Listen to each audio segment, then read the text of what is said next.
Hello and welcome to my talk on plagiarism. I'm going to be reporting to you about some research that I did back in 2008 um, in the United States, trying to understand some of the causes of plagiarism. So what we did is we examined the impact of the cultural dimensions of individualism and collectivism on plagiarism. Okay, now this is important because this was in a school of business.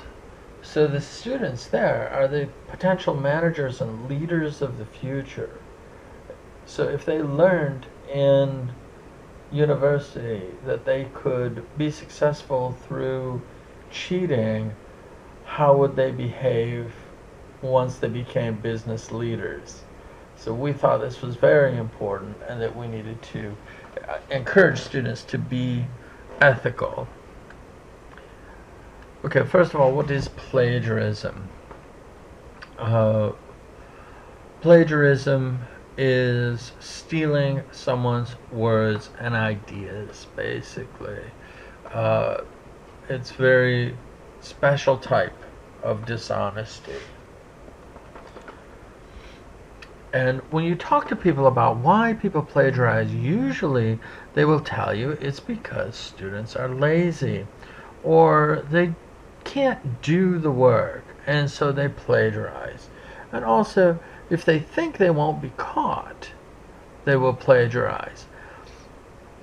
But this, I think, is a little too simplistic view of plagiarism, and there may be some other factors involved. And I want to think about is, particularly here in the case of Turkey, how does the educational system and the culture impact this behavior of students to copy and cheat? Even though everyone knows it's bad, they know it's illegal, still they're doing it.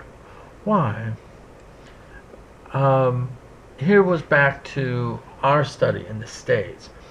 Someone told the professor I was working with over there, be careful of the Asian students, they cheat. And this was kind of common thought at the time, that students coming from China and Asian cultures especially, these collectivist cultures, are more likely to plagiarize because of their educational system and their cultures. So in looking at cultures, I'm going to be calling on the research of Geert Hofstede, who's a Dutch social psychologist. Hofstede, who I've also heard pronounced Hofstede, did his data collection from 1967 to 1973. He published it in 1980. Many people will say this is dated research, it's no longer valid. He does update his website and tries to keep it current. But at any rate, it's interesting, and it's worth, I think, even if you feel that the research is not as valid as it was, it's worth thinking about. I think it's very interesting to think about. It was a big study that Hofstede did as part of his work in IBM, where he was interviewing and giving surveys about the values to people in many different countries. I believe he eventually expanded it to 70 countries. Originally, I think he started out with 50. So, what, according to Hofstede, is individualism? So, individualism and collectivism is essentially a continuum. And on one side, we see these individuals, the individualist, everyone is supposed to look out for themselves and very strong on personal responsibility. And then the collectivist, people are very integrated. They're, the families are very strong. They will protect each other in exchange for loyalty. And you'll see this, I think, a lot in the collectivist cultures, where they said, if you are loyal to me, I will find a way to give you some advantage. So it's, in this sense, it is not a political term, it's a social term. And then, so here's the cultural comparison. You can see the individualism here in the United States is much higher than it is in Turkey. So Turkey then is a collectivist culture. The United States is a individualist culture. I'm comparing with the U.S. because I'm from the U.S. And so I think it makes a good comparison. So what does this mean? Okay, Turkey is focused on the group, they're focused on the family, they don't like to see conflicts, and especially open conflicts, like arguing, for example, with your wife in public is really not, it's very uncomfortable for Turkish people. Relationships have a strong base. You've got an obligation, a moral obligation to protect the people that are in your group. So this is this is the way that it works. Nepotism, which is essentially getting a job or some advantage for your family members. Even though other people may be more qualified, you may hire a family member for a job. So people are not always direct in their conversations.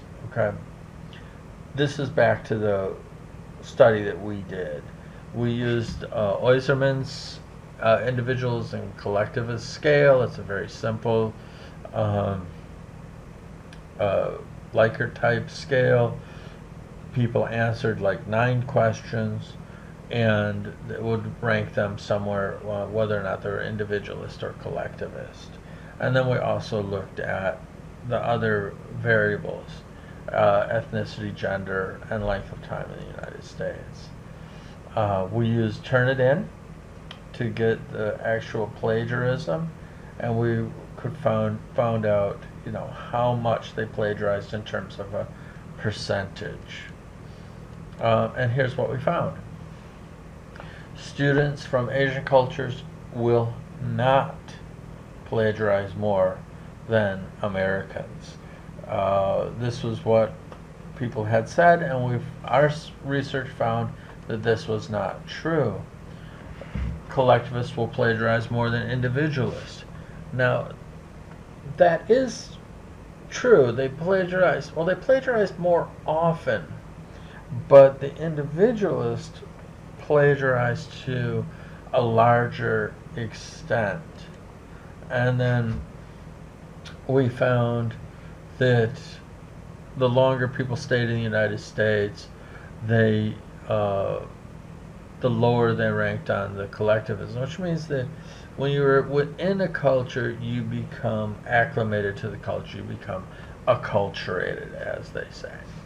And so this also had an impact on their academic behavior. All right, so collectivists may not see plagiarism as a moral issue because it doesn't threaten the group. It's an individual decision. So it's not, they don't see like this big dilemma because it doesn't harm their group that they're in, or the ability to be within the group. And I want to make the point that culture is only one of the factors that goes into academic dishonesty. There's many, many factors that are involved. We just looked at culture, and I think it's an interesting thing to consider is the impact of culture on academic dishonesty.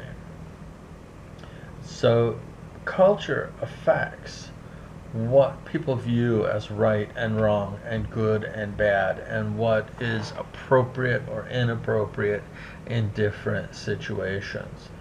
And people can have the same value, but it can be um, different strengths. Like people can, for example, everybody loves their grandmother, but certain cultures they build shrines to their grandmothers, um, and they can also express it differently. Some cultures bury their grandmothers and put in these nice tombstones. Other cultures burn their grandmothers. In some, even some cultures, I have heard that people will actually eat their grandmothers as a sign of respect. Uh, so, cultures are held differently. The feelings may be the same, but they're expressed differently, and then the feelings may be about the same topic, but they're in different strengths. Okay, American students were very likely to report themselves as likely to cheat. So that I think was interesting. But everyone across all cultures considers themselves less likely to cheat than their peers. So if you go to a student and if you say, are students in this university dishonest? Then students will say yes. If you say, are you dishonest? They will say no. And if you ask every student in the university this question, then it's kind of, okay, who is being dishonest here? Because everybody says other people are dishonest, but it's not me. So that I think is very interesting too, is that people have a tendency of viewing themselves as being less likely to cheat than other people. But somebody out there is cheating. We find this behavior. Okay, we looked at some of these school systems, and highly centralized school systems focusing on memorization and textbooks tend to lead to plagiarism. Uh, some of the schools, particularly in China, use only one book, and they expect everything to be written to be based on that book. So what do? If it's based on the book and it comes from the book, and anything outside the book is wrong, a lot of people will just start copying parts of the book. There's also a view of plagiarism as essential to academic success, which happens in certain school systems. Students will do what worked before. If they plagiarized before, and if it was accepted before, they will continue to do it. So it has to do with the school system. How much will the school system tolerate plagiarism? Back to the cultural comparisons.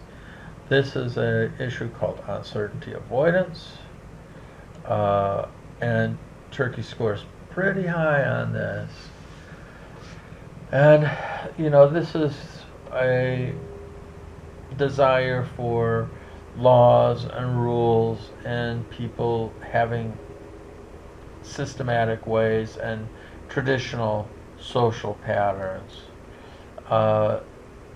This may lead to plagiarism because students don't really trust themselves. They want to be certain. And if they copy, they know it's the right stuff. They also may plagiarize because there's no social consequences. If they're not losing friends or getting kicked out of their group for plagiarism, there's no uncertainty involved. It's okay. And again, students will do what worked before. Here's another cultural comparison. This is power distance. And this is those things where people who have power and people who don't have power are considered as being different. Rich people are different from poor people. How centralized is power? and how much control do managers or people in higher positions exert. So Turkey scores very high on this, which may lead to students not feeling that they're important enough to plagiarize. This has been found true in Korea, where students will feel like, I can't plagiarize because I'm just a student. It's not a crime for a student to do it. It's a crime for a professor to do it, but we're just students. So we don't have the power to do this. Also, the power distance thing has a tendency to, people will do it out of respect for the original and not really understanding how to be respectful of the original and still paraphrase and cite. Also, because of power distance, sometimes students are hesitant to talk to teachers or get the advice of teachers. In Turkey, there was a famous case of this guy Hasan Yazıcı, who accused this Turkish professor of plagiarizing in his book.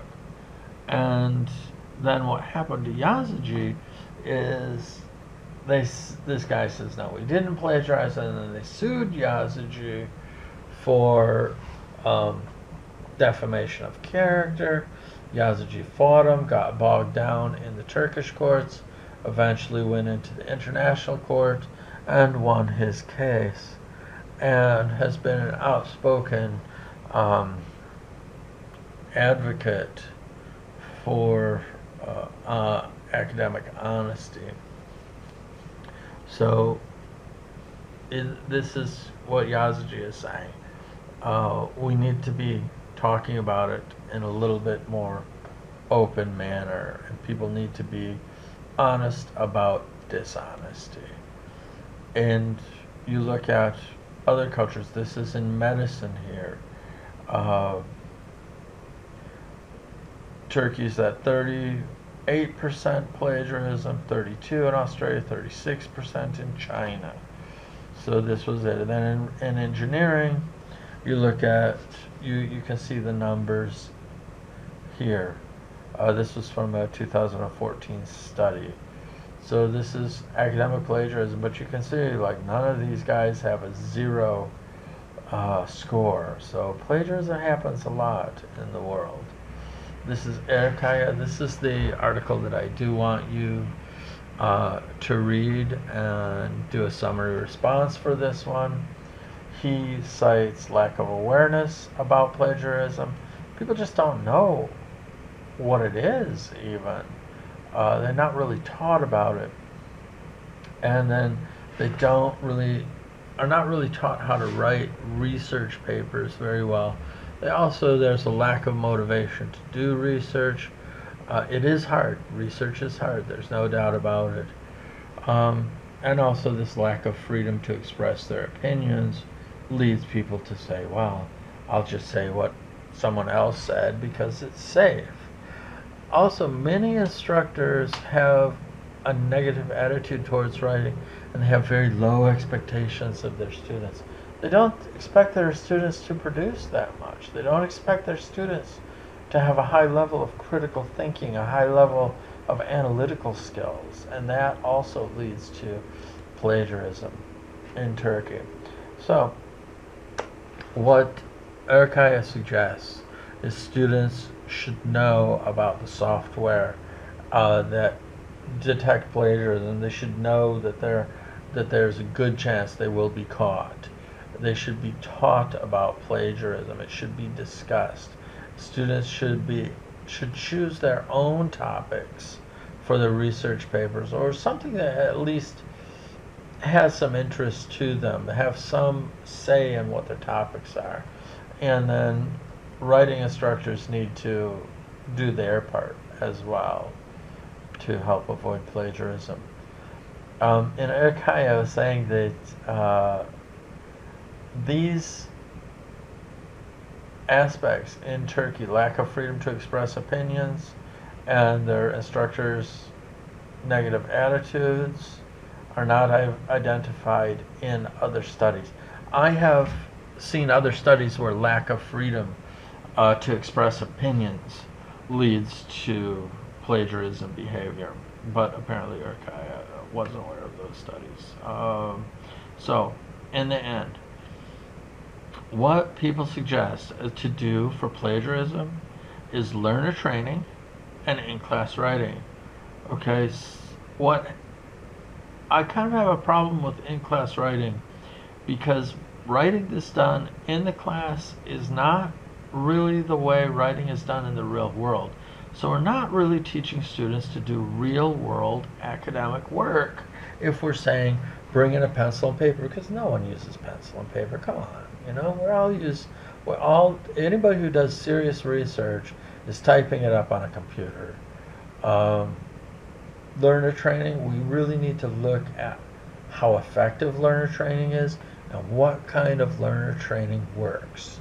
How can we teach students not to plagiarize in a way that works? I mean, a lot of teachers talk about it, but we still get plagiarism. And plagiarism is as serious as any other kind of cheating. Just because you do it at home when no one's watching doesn't mean it's not serious. So if we don't take it seriously, students won't either. So for us and for our issues in plagiarism, this is very important. My friends, this was the first movie I've made. I hope you enjoyed it. I tried to keep it fairly short, and I hope there weren't too many technical mistakes or problems. Thank you very much. I look forward to talking to you again. Have a great evening. Bye-bye.